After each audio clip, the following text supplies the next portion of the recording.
This is Thunder Athletics Weekly Update, Week 12. In the ACAC, we have the Rattlers taking on your Thunder in women's basketball. Look at Chloe Sutherland here, taking the pass, going up, bringing it down. It's nice and close here in the second quarter.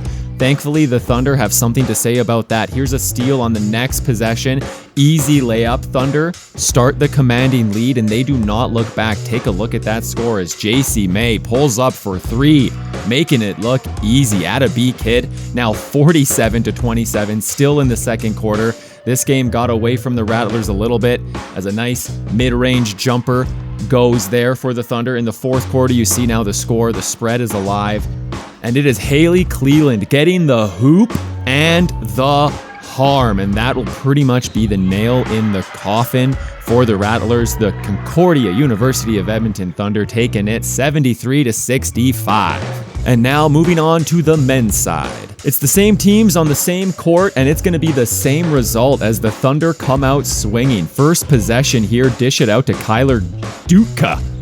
And he is 3 for 3 from the three-point line on the day. That was the first one for the Thunder, and they don't really look back. It's not too long after. Here's a nice pass out to Yadvir Dhaliwal, and he has the splash go for three as well. The Thunder were absolutely cooking in this one. You see nearly a 20-point lead in the second quarter.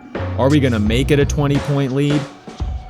Yes, sir. Another three-pointer for the Thunder. Boom goes the dynamite, so to speak. 75-53 now. The Thunder are going to take this one home. They don't get that one to fall, but on the rebound, they dish it back out to Yadvir Dhaliwal.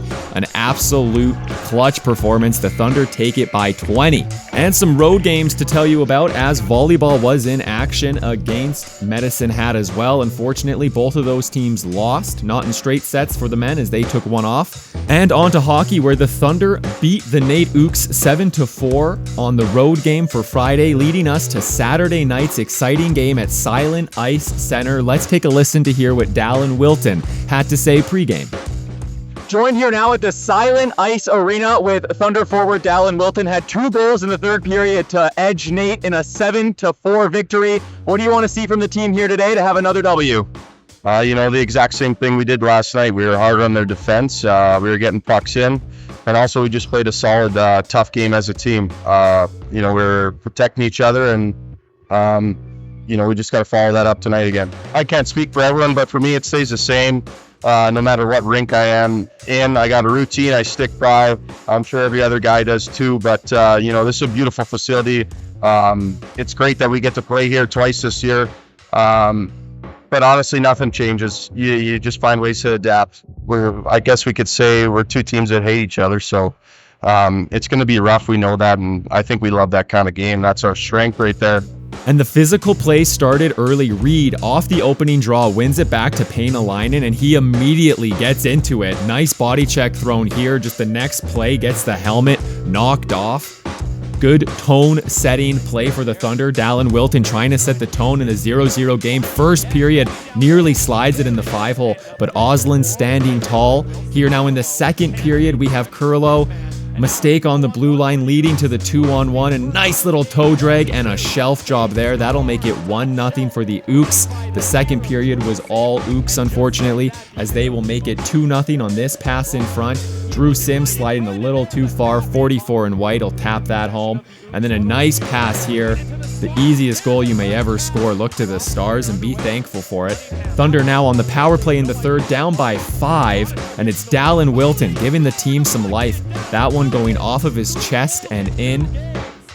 Only 8 minutes left to go here in the third. The Thunder would need a bit of a miracle, and they unfortunately do not get it, losing this one 6-1 at the Silent Ice Center in Nisku. It was a great game to call at a fantastic venue. As we now move on to more road games for the volleyball, they both lost 3-0 at Briarcrest. And the basketball teams had more home games, the women losing by 51, so we'll jump over to the men. We pick it up here in the second quarter, tie game. This one was close all the way through. I've said his name so many times. His name's Dhaliwal, and he loves to score three-pointers. Second quarter now down by 1, another three-pointer, this time from his teammate. Thunder looking clutch. 44-42 here in the third quarter. They still have to work for it, and it's Kyler Dubka, mid-range jumper to go. Now in the fourth quarter, the Thunder start to get the spread. That three-pointer all but finishes it for the Thunder. They take this one by a score of 87-79. And one more sport to tell you about, it is curling. The women taking a 3-2 record into the fall regionals, as the mixed team for Concordia 2-2. I'd like to acknowledge and congratulate all of the Thunder curlers on this weekend and hope them and Coach Smiley the best success as they head on to the winter regionals later this year. That'll be all for the Thunder Athletics weekly update. Make sure you subscribe to the channel and like this video. We'll catch you in the next one.